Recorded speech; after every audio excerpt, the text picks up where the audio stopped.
এইটো অসম আৰু বাংলাদেশৰ কাৰণে এটা অতি বেয়া খবৰ কাৰণ কালি চীনৰ কেবিনেটত কেবিনেট বৈঠকত যি এটা সিদ্ধান্ত ল'লে সেই কথা উদ্ধৃতি দি বেইজিং টাইমছে বাতৰি সম্প্ৰচাৰ কৰিলে আৰু তাৰ পাছতে সমগ্ৰ ৰাষ্ট্ৰজুৰি ইয়াক লৈ ব্যাপক খলকনি সৃষ্টি হোৱা পৰিলক্ষিত হৈছে। ভাৰতবৰ্ষৰ বিভিন্ন প্ৰকৃতিপ্ৰেমীয়ে ইয়াৰ বিৰুদ্ধে কালি দিনটোত তেওঁলোকৰ মত ব্যক্ত কৰা আমি দেখিবলৈ পাইছোঁ। এতিয়া কথা হ'ল চীনে ব্ৰহ্মপুত্ৰ নদীৰ ওপৰত তিব্বতৰ সীমানাত 8টাকৈ বৃহৎ নদীবান্ধ ইতিমধ্যে নিৰ্মাণ কৰিছে আৰু বিশ্বৰ ভিতৰত বৃহৎ নদীবান্ধ থ্ৰী গৰ্জেছ ডেম চীনে নিৰ্মাণ কৰিছিল। 18 বছৰ লাগিছিল সেই ডেম নিৰ্মাণ কৰিবলৈ আৰু 18 বছৰ পাছত সেই ডেম ইতিমধ্যে কাৰ্যকৰী হৈছে।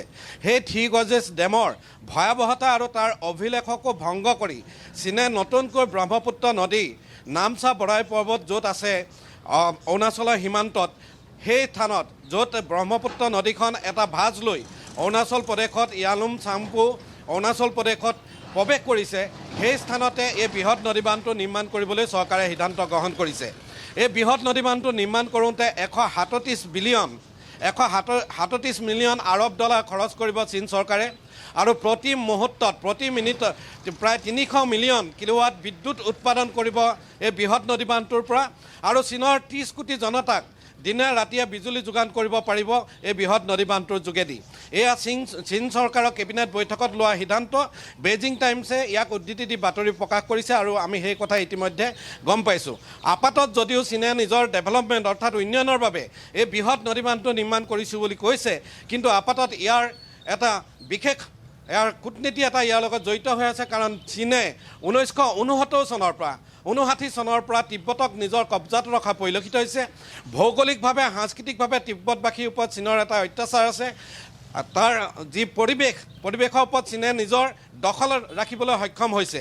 গতিকে তেওঁলোকে তিব্বতক দখল কৰাৰ দোহাই দি ভাৰতৰ উত্তৰ পূবত তেওঁলোকে কেনেধৰণে ভৌগোলিকভাৱে ইয়াত ভৌগোলিক অখণ্ডতা ইয়াৰ পৰিৱেশক কেনেধৰণে বিনষ্ট কৰিব পাৰি, এই সকলোবোৰ পৰিকল্পনা তৈয়াৰ কৰা অৰ্থতে এই বৃহৎ জলবোমাটো তৈয়াৰ কৰা বুলি ইতিমধ্যে ৰাষ্ট্ৰীয় সংবাদ মাধ্যমবিলাকে ইয়াক বাতৰি আকাৰে প্ৰকাশ কৰা পৰিলক্ষিত হৈছে।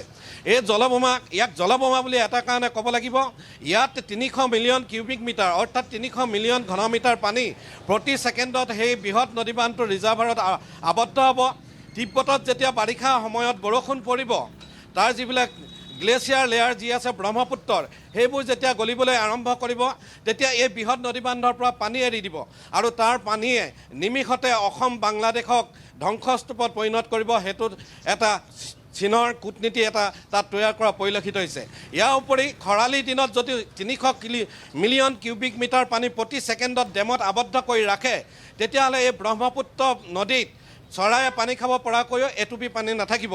মৰুভূমিৰ সূচনা হ'ব বাংলাদেশলৈকে। ইয়াত আন্তঃৰাষ্ট্ৰীয় জলসন্ধি বুলি এখন চুক্তি আছে। এই চুক্তিমতে এখন ৰাষ্ট্ৰই যদি আন এখন ৰাষ্ট্ৰৰ মাজেৰে যোৱা নদীৰ পানী ব্যৱহাৰ কৰিব লগা হয়, তেতিয়াহ'লে এই চুক্তিখনৰ কথা মানি চলিব লাগিব। এতিয়া এই ব্ৰহ্মপুত্ৰ নদীখন ভাৰত, চীন আৰু বাংলাদেশৰ সৈতে জড়িত হৈ আছে। বাংলাদেশৰ মহম্মদ ইউনিছ চৰকাৰৰ লগত চীনৰ এটা সুসম্পৰ্ক ইতিমধ্যে গঢ় লৈ উঠিছে। যদি বাংলাদেশে এই বৃহৎ নদীবান্ধটো নিৰ্মাণৰ ক্ষেত্ৰত যদি বাংলাদেশে সেউজ সংকেত আগবঢ়ায়, তেতিয়াহ'লে নিঃসন্দেহে ভাৰতৰ বাবে ই এটা অতি বিপদজনক হ'ব। বাংলাদেশে যদি ইয়াৰ বিৰোধিতা কৰে, ভাৰতেও যদি ইয়াৰ বিৰোধিতা কৰে, তেতিয়াহ'লে আন্তঃৰাষ্ট্ৰীয় পৰ্যায়ত ৰাষ্ট্ৰসংঘতে হওক বা বিভিন্ন ক্ষেত্ৰত ইয়াৰ বিৰুদ্ধে থিয় দিব পাৰিব দুয়োখন চৰকাৰ। যদি বাংলাদেশ চৰকাৰৰ মহম্মদ ইউনিছে ইয়াক যদি সমৰ্থন কৰে, তেতিয়াহ'লে ভাৰতে একো কৰিব নোৱাৰিব। অদূৰ ভৱিষ্যতে এই বান্ধটোৰ পৰা অসম লগতে বাংলাদেশৰ যে বৃহৎ ক্ষতি হ'ব, সেই কথাটো চীনে একে কূটনীতি আকাৰে তেওঁলোকে জলবোমাৰ ৰূপত ইয়াক থিয় কৰাইছে আৰু তাৰে উমান আজি তাৰিখত পোৱা গৈছে।